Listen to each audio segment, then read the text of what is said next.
There's someone in the house. I know it as soon as I'm inside, though I couldn't say how. Some indescribable change in the air, perhaps, or a sound I hadn't consciously registered. A wave of adrenaline sweeps over my skin, prickling all hair follicles on end. I stand frozen. Just inside the still open front door, a layer of warm air and sunshine pressing at my back, and the shadowy cool of the terraced house silently waiting for me. But it's the wrong type of silence. I stand motionless, staring, my ears straining to catch any sound above my own racing heartbeat, which is thumping in my ears, thumping in my throat, waiting for a moving shadow or the thud of a football, or even just the tiniest of creaks. But nothing comes. The house, the intruder, me. We are all holding our breath. I squint down the corridor that leads to the open-plan kitchen/living area at the back. Beyond the rectangle of the doorframe, I can see the bright, saturated green of the back garden's lawn through the floor-to-ceiling windows at the rear of the house, verdant in the sunshine after the rain we've been having. Call the police, I think. Call the police, call the neighbours, and scream until somebody, anybody, comes. But even if I scream, no one will come. The residential street outside is quiet, drowsy with the heat, and anyway, most of my neighbours will be either at work or away for their summer vacation. And what can I tell the police? Come quickly, because I have an absolute conviction that there's an intruder in my house, even though I haven't actually looked. But I know it's true. There's someone in the house. I can sense it with a pressing urgency, as if there's music playing at a pitch that's below my range of hearing, but nonetheless felt. Do something. Find something. Some kind of weapon. Wait, I know. I check that my phone is easily accessible in my pocket, then slide my rucksack off my shoulder, easing it to the floor as quietly as possible. Though surely whoever is here must have heard me come in. Before reaching out slowly, silently to the coat cupboard that is just beside me. My heartbeat is a hammering thud that must be audible streets away.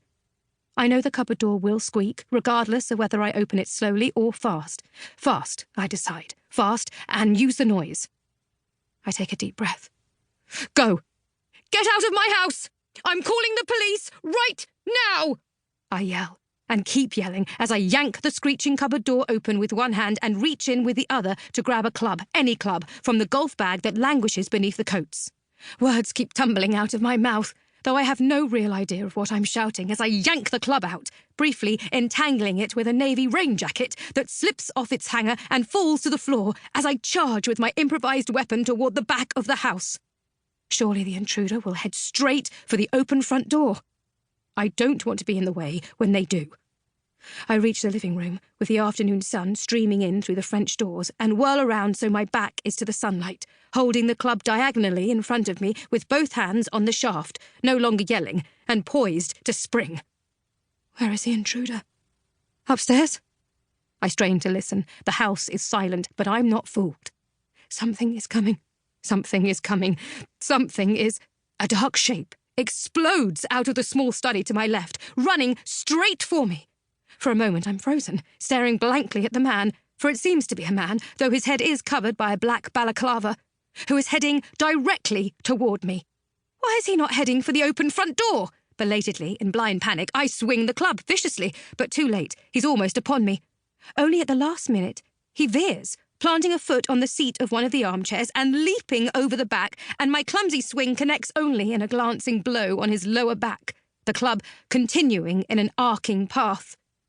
I hear, rather than see, it smash through the crystal vase that was on the sideboard, because I'm whirling round to keep the intruder in my vision.